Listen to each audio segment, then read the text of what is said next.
Hello students, welcome back to my channel. Exercise 1.1 का question number 1 हम solve करेंगे।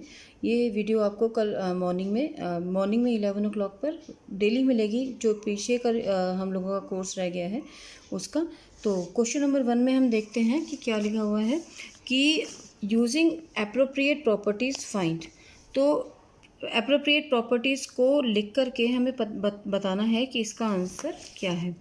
तो इसमें दिया हुआ है कि 2/3 इंटू 3/5 प्लस में 5/2 माइनस 3/5 इंटू 1/6। तो सबसे पहले हम देखते हैं कि देखिए, जो मल्टीप्लिकेशन के 7 टर्म्स होती हैं वो एक टर्म होती है, फिर एक टर्म ये है हम दोनों हमारी, और ये जो है ये सिंगल टर्म है। तो हम टोटली ये 3 टर्म्स हैं। ओके, तो अब इसमें हम लोग प्रॉपर्टीज़ लगा करके इसका आंसर फाइंड करेंगे। तो क्या करेंगे, जिनमें जो सिमिलर टर्म्स वाले हैं, जैसे 2/3 इंटू 3/5 और 3/5 माइनस 3/5 इंटू 1/6, इनको हम एक साथ लिख लेते हैं। तो ये इसमें हम कम्यूटेटिव प्रॉपर्टी का यूज़ करेंगे। कम्यूटेटिव प्रॉपर्टी मैं अभी आपको बताती हूँ क्या होती है।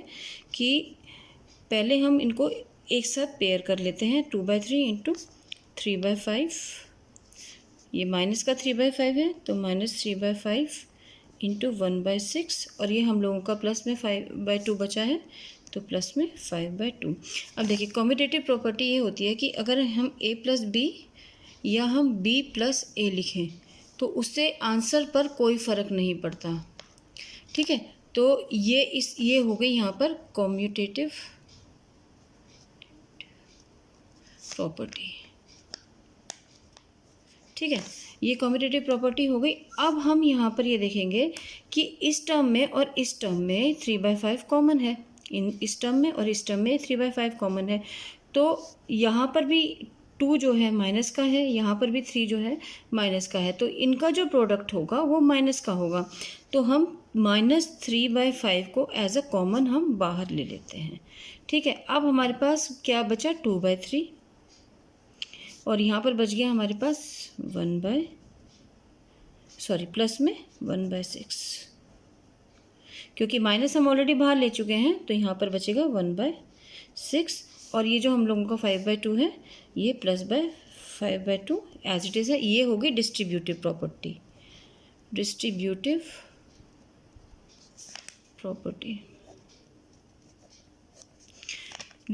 प्रॉपर्टी में क्या होता है कि देखिए, AB प्लस में AC लिखा हुआ है। अब इसमें से हम कॉमन ले लेंगे, A को और B प्लस C लिख देंगे, तो कॉमन हमारा बाहर आ गया, तो ये होगी डिस्ट्रीब्यूटिव प्रॉपर्टी। ठीक है, तो यहाँ पर हमने डिस्ट्रीब्यूटिव प्रॉपर्टी का यूज़ किया है। अब इसको करेंगे सॉल्व आगे। 3/5, अब यहाँ पर 3 और 6 का एलसीएम लेंगे। 3 और 6 का एलसीएम, तो 2 से देखेंगे, 3 तो नहीं जाएगा, 2 3 3 ज़ा और 3 1 1, तो 2 3 ज़ा 6 हो गया हम लोगों का। अब ये जो 3 है हमें इसे 6 बनाते हैं, 2 से मल्टीप्लाई करेंगे। 2 3 ज़ा 3 2 ज़ा 6 होता है, 2 2 ज़ा 4 प्लस में 5।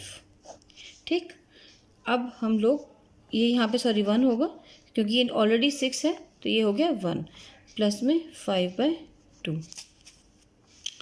अब हम इसको देखते हैं, आगे फर्दर सॉल्व करेंगे। -3/5 5/6 प्लस में 5/2।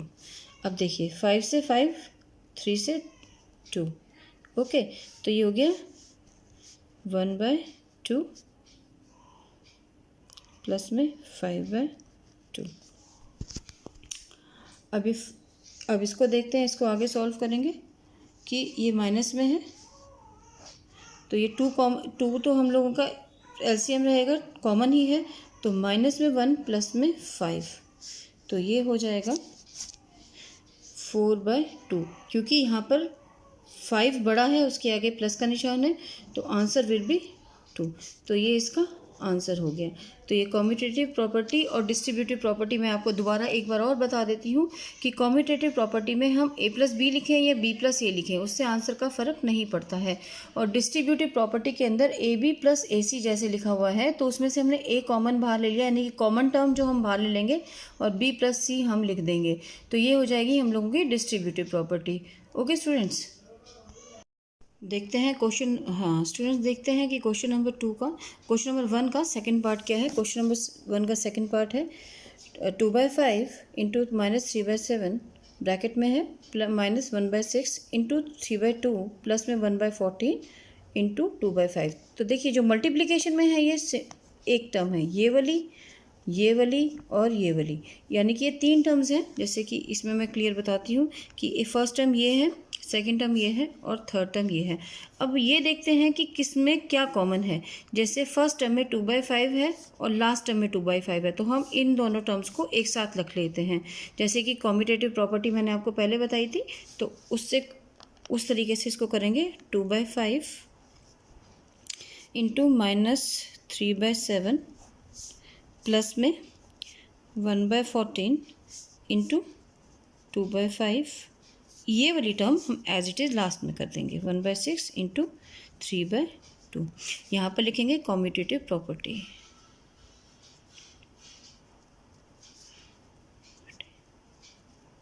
ठीक है ना, प्रॉपर्टी। अब यहाँ पर कॉमन ले लेते हैं बाहर, तो 2/5 हमने कॉमन ले लिया। अब ब्रैकेट में लेंगे -3/7 प्लस में 1/14। ठीक है, ये एज इट इज़ उतार देंगे 1/6 इंटू 3/2। अब ये हो गया हम लोगों का डिस्ट्रीब्यूटिव प्रॉपर्टी।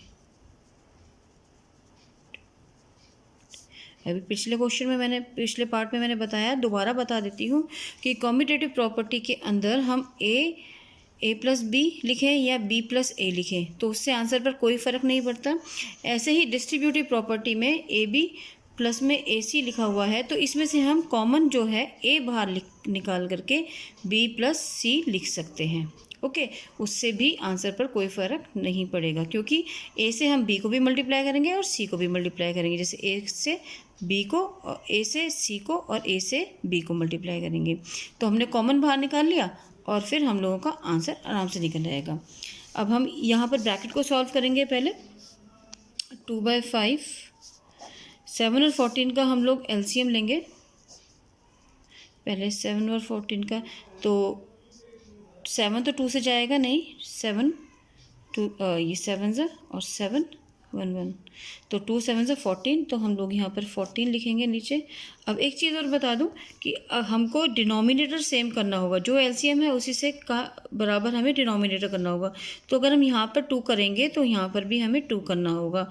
तो 7 2 ज़ा 14 होता है, तो 3 2 ज़ा 6, तो माइनस में 6 प्लस में यहाँ पर 14 है तो हमें यहाँ कुछ करने की ज़रूरत नहीं है, तो 1 माइनस 1/6 इंटू 3/2।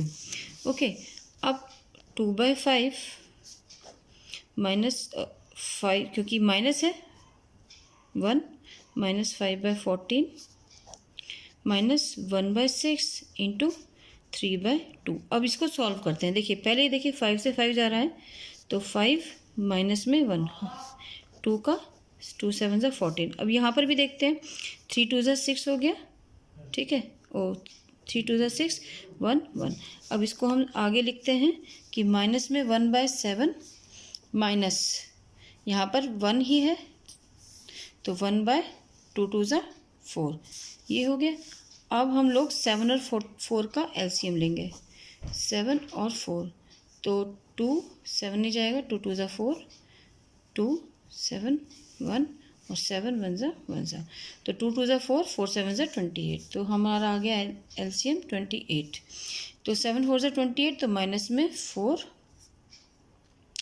और 4 7 ज़ा, तो माइनस में 7, तो इसका आंसर होगा 4 और 7 11, बड़ा है माइनस का निशान, तो -11/28 ये इसका आंसर हो गया। ओके स्टूडेंट्स, ये एक्सरसाइज 1.1 का क्वेश्चन नंबर 1 मैंने आज आपको करके सॉल्व बता दिया है कि किस तरीके से हमें कॉम्यूटेटिव प्रॉपर्टी और डिस्ट्रीब्यूटिव प्रॉपर्टीज़ लगानी है और उसको लगा करके किस तरीके से हमें अपने अपने क्वेश्चंस को सॉल्व करना है।